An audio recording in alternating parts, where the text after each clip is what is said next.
화요일 친절한 경제 권혜리 기자 나와 있습니다. 권 기자, 이 성적도 좋으면 좋겠지만 성격이 좋은 친구가 주변에서 인기가 많잖아요. 네. 실제로 분석해봤더니 이른바 사회성이 좋은 사람들이 직업적으로도 대우를 잘 받고 있다고요. 네. 나중에 잘 사는 거 꼭 성적순 아니더라. 그런 얘기 직장인들끼리 많이 하는데요. 통계적으로 사실이었습니다. 2007년 당시에 만 15세에서 29세까지의 청년 만 200여 명을 대상으로 이후 14년에 걸쳐서 실시한 추적조사, 청년 패널 조사를 한국은행 연구진이 심층 분석한 결과입니다. 당시 청년들의 수능 성적을 일단 봤고요. 그들의 사회적 기술, 흔히 말하는 사교성이나 적극성 같은 건 설문조사를 통해 물어봤던 걸 수치화했습니다. 학창 시절의 친구 관계는 좋았는지, 동아리 활동 같은 데 적극적이었는지 이런 걸 파악했다는 겁니다. 그리고 이들의 2020년까지의 임금 수준을 함께 봤더니 사회성이 좋았던 학생들일수록 나중에 좀 더 돈을 잘 버는 사람이 되는 경향이 분명하게 나타났습니다. 얼마나 다른 사람들과의 소통 능력이 좋고 친화력이 있는 사람인가. 한국은행 연구진이 설문조사에서 나타난 사회성 수준을 수치화해서 분류해 본 결과 사회성이 한 단계 더 높은 사람일 때 임금은 5.1%가량 높아지는 효과가 보였다는 겁니다.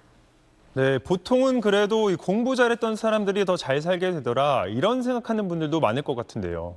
네, 그 통념대로긴 합니다. 아직은 성적이 더 중요하기는 합니다. 그런데 사회성이 좋은 사람이 좀 더 좋은 대우를 받게 되는 경향은 요새 점점 더 커지고 있는 반면에 공부를 잘한 사람이 좋은 대우를 받게 되는 경향은 상대적으로 약해지고 있습니다.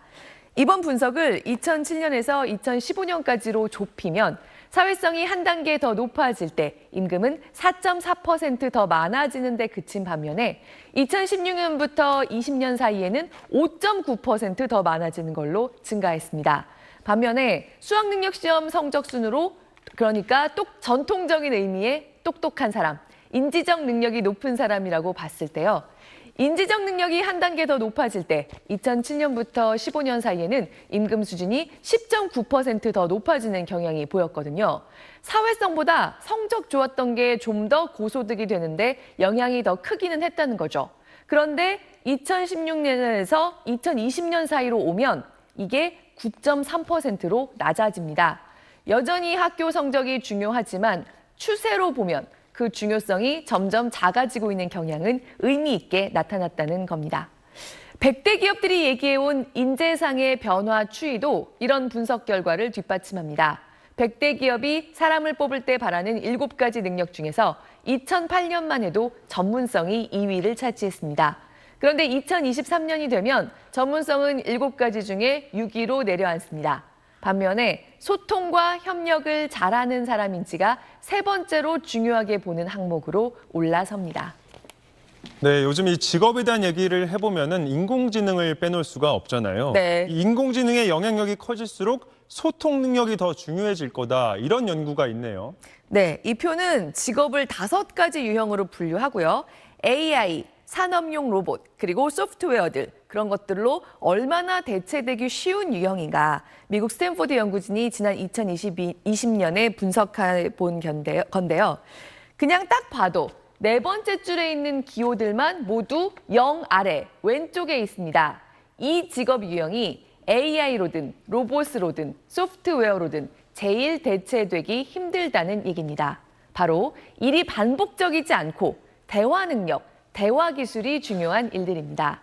그러니까 지적인 능력 중에서도 친화력, 협상력, 설득력 같은 것들은 딱 규칙화시키기 어려운 능력이라서 AI가 대체하기 어렵다고 보고 있는 겁니다.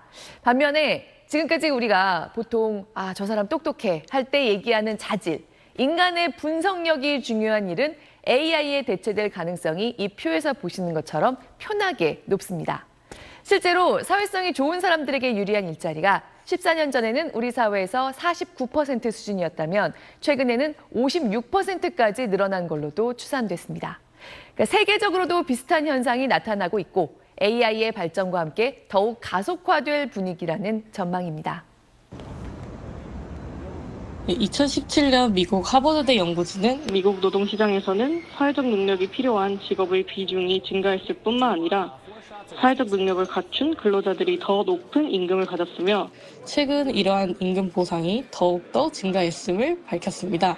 AI 등 자동화 기술이 발전하면서 사회적 능력이 노동시장에서 중요해지고 있다는 연구가 진행되고 있습니다. 네, 태도가 능력이다 이런 말이 있는데 네. 이제 성격이 능력이 되는 시대도 가까워진 것 같습니다. 네. 잘 들었습니다.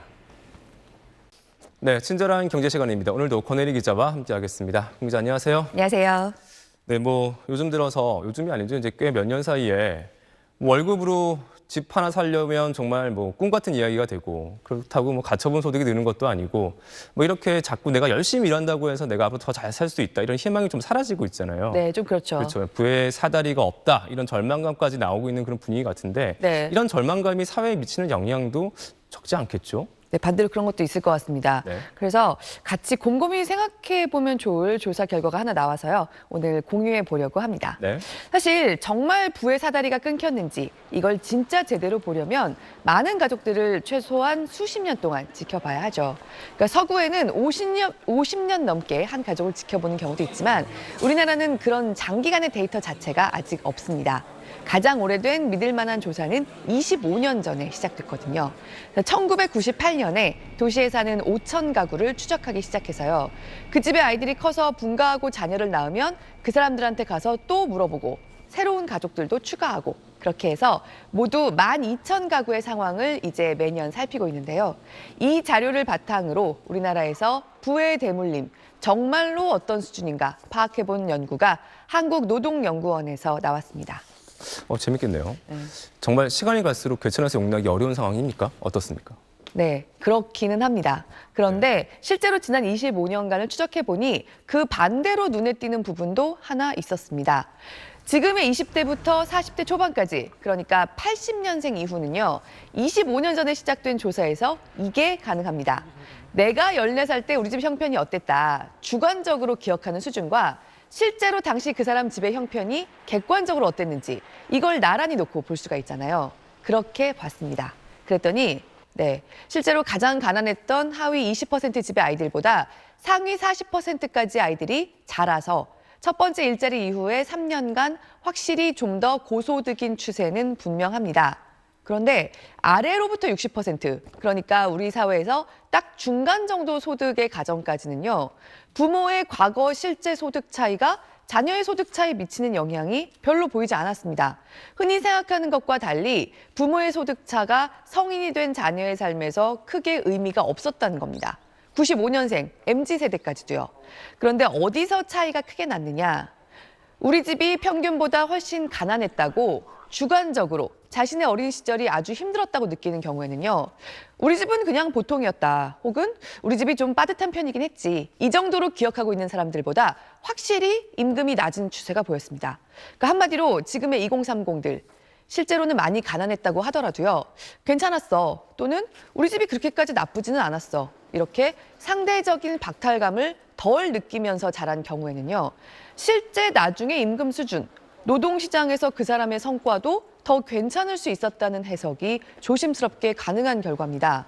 그래서 이번 연구진, 바로 이런 점 때문에 사회와 정책의 역할이 얼마나 중요한지 다시 한번 지적하고 있습니다. 청소년기에 경제적으로 부유하지 않았더라도 사회적 구성원으로서 누릴 수 있는 일반적인 권리, 이런 기회가 좀 부여됐다면 자신의 욕구가 우리 집이 못 산다는 이유만으로 충족되지 못했다라는 인식이 없다면 이 사람들은 좀 더 커서 좋은 노동시장 성과를 낼 수 있다라고 좀 조심스럽게 해석해 볼 수 있을 것 같아요. 그러네요. 그러니까 상대적 박탈감을 덜 느꼈으면 미래 상황이 조금 더 나았다. 네, 그럴 여지가 좀 컸다는 그렇죠. 거죠. 그럴 여지가 있다는 건 좀 의미심장한 이야기처럼 들립니다. 네. 그런데 솔직히 부의 대물림이라는 거를 우리가 막을 수 있는 건 아니잖아요.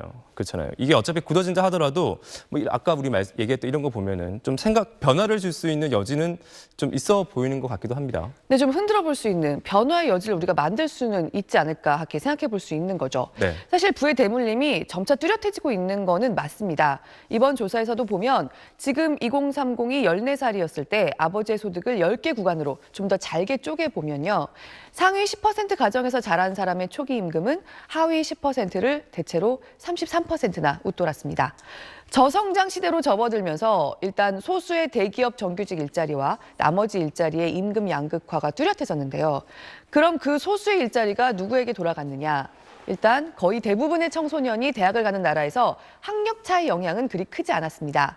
그보다는 부모의 소득 차에 따른 좀 더 미세한 차이들, 이를테면 해외 연수라든가 인턴십 기회처럼 부모의 재력뿐만 아니라 부모의 관심이나 정보 같은 것들이 영향을 미치는 영역에서 차이가 나면서 아무래도 고소득자의 아이들이 소수의 좋은 일자리를 차지할 확률이 더 높아져 왔다는 게 이번 연구의 분석입니다.